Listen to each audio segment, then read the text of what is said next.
जब मैं दुआ ज़हरा को पहली बार मिली थी, उस लड़की ने मेरे सामने रोते हुए उसकी हिचकियाँ बन गई थी। उसने कहा था कि आप वो वाहिद हैं जो मेरे हक़ में मेरी आवाज़ उठा रही हैं। मैं जो कहती थी वो अपनी मर्ज़ी से कहती थी। कोई नशा वगैरह नहीं दिया जा रहा था, कोई इंजेक्शन नहीं लगाया जा रहा था।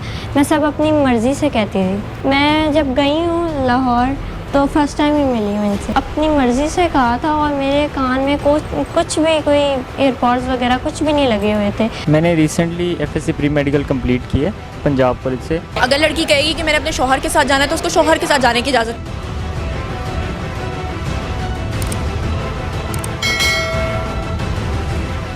अस्सलाम वालेकुम जी, आप देख रहे हैं औसाफ डिजिटल। मैं हूं ज़ुबैर अवान। दुआ ज़हरा वाला केस आज इस सिलसिला में यहाँ लाहौर में प्रेस कॉन्फ्रेंस की गई है। मेरे साथ ज़ुनैरा माम साहिबा मौजूद हैं। इन्होंने शुरू दिन से इस केस के ऊपर काफ़ी काम किया है, तो इनसे इस हवाले से सवाल करते हैं। मैम, सबसे पहले मैं आपका शुक्रिया अदा करना चाहूँगा कि आपने हमें टाइम।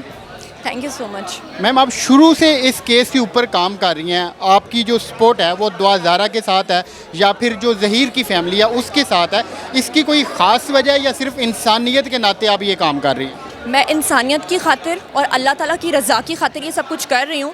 अगर मैं किसी लालच में करती तो जैसा कि आपने देखा है कि अभी हमारे हसास इदारे इस चीज़ को भी देख रहे हैं कि कुछ यूट्यूबर्स ऐसे हैं जिनको यहाँ तक ऑफ़र की गई है कि फ़िरका वारियत की बुनियाद पे आपको हम बाहर के मुल्कों में सेटल करा देंगे। लेकिन जब मैं दुआ ज़हरा को पहली बार मिली थी, उस लड़की ने मेरे सामने रोते हुए उसकी हिचकियाँ बन गई थी। उसने कहा था कि आप वो वाहिद हैं जो मेरे हक़ में मेरी आवाज़ उठा रही हैं और मैं आपका शुक्रिया अदा करती हूँ। मैंने उसी दिन उससे वादा किया था कि जो आपकी आवाज़ होगी एज़ इट इज़ मेरे प्लेटफॉर्म से आगे जाएगी और मैं अल्लाह की रज़ा की खातिर उनकी हेल्प कर रही हूँ। मैम, दुआ लाहौर दारुल अमान से कराची दारुल अमान में शिफ्ट हो चुकी है। जो ज़हीर है उसका भाई शबीर है वो कराची पुलिस की हिरासत में है। इससे आपको ये नहीं लग रहा कि अब केस जो है वो हाथ से निकलता जा रहा है?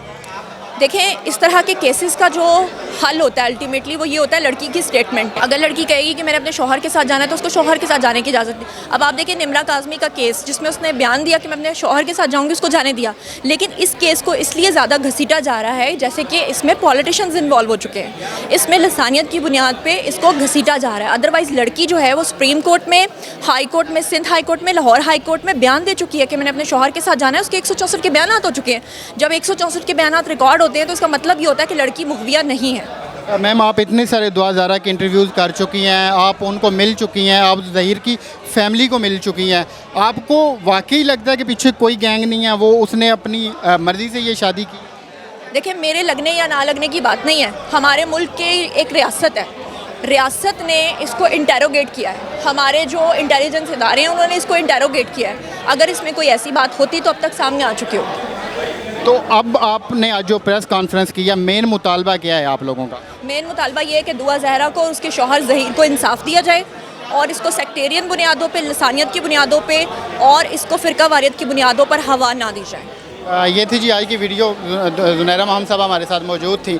तो मिलते हैं किसी और वीडियो में। अल्लाह हाफ़िज़।